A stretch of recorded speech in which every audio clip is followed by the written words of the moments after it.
I'm Julie Barkey with this Senate update.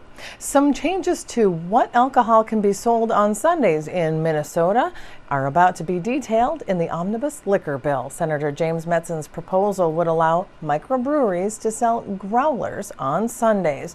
There are other elements to his legislation as well. We caught up with him for a preview.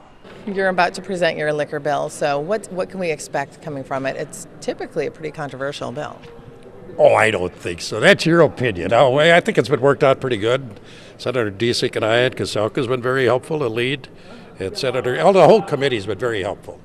And I think we built a pretty good bill, and it's good because I'm carrying the bill. That's beneficial. No, it's a good bill. It's pretty balanced, and we do have the growlers in. We don't have the Sunday liquor in there. Full Sunday liquor. Nobody really pushed it that hard or at all. I mean, we had a couple of requests, but you got to come in and kind of talk to me and make your case, and we didn't have that. And a couple of lobbyists for the Sunday liquor, they never talked to me or my age. So, were you surprised by that? Yeah, really surprised. So, would you have been open to it had it been brought to you? We'd have looked at it, but we're pretty fair. We'd listen to just about every bill that comes up. So. Yeah, we'd heard it. But. And the governor says he would support it if it passed. Do you think that it could still be brought out as an independent measure this session? They could try to amend it on the floor, which I think is probably going to happen, and I'll kind of try to fight that, and I'll get some help from my colleagues that are on the committee and say, where were you? Okay. What else? Just going back to your first response, what is it about this overall package that you think makes it a good bill? Well, there's Republicans, Democrats that have issues in the bill.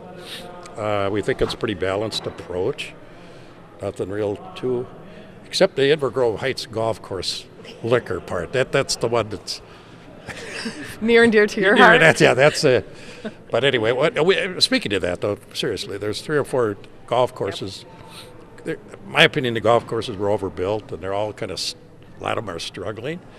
So they think if we could sell a beer or a cocktail or something, and then they can draw more events and that. So there are, I think, 3 or 4 golf courses included in the liquor bill, and a couple are Republican authors. So, Senator Dziedzic, let's pull you in this conversation real quickly, if you don't mind, and reiterate one of the part of what Senator Metzen was talking about, the Sunday growler sales, and how do you feel about having that in the bill? No, I did work with him and had many discussions with Senator Metzen and his aides on why this is important to my community and why I think the approach that I took was a balance. I think we did have discussions, and others in the Senate had discussions with some of the people that had concerns last year, and so I think we were able to resolve some of those issues, and I think the bill coming forward today is a balanced approach. Our forefathers, I just read this recently, that our forefathers kind of set up the process to go slow and to be thoughtful and to be deliberative, and I think that's what this bill does, and I think that's what the way the process has worked, and I think we're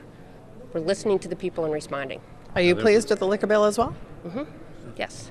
Well, it's like the senator said, it's been kind of historic, really. That's just a 3-tier system: the manufacturers, the distributors, and the retailers, and we don't want to go very slow in that area. I think it's because it's worked very well in Minnesota, so we're going to stick to that by and large.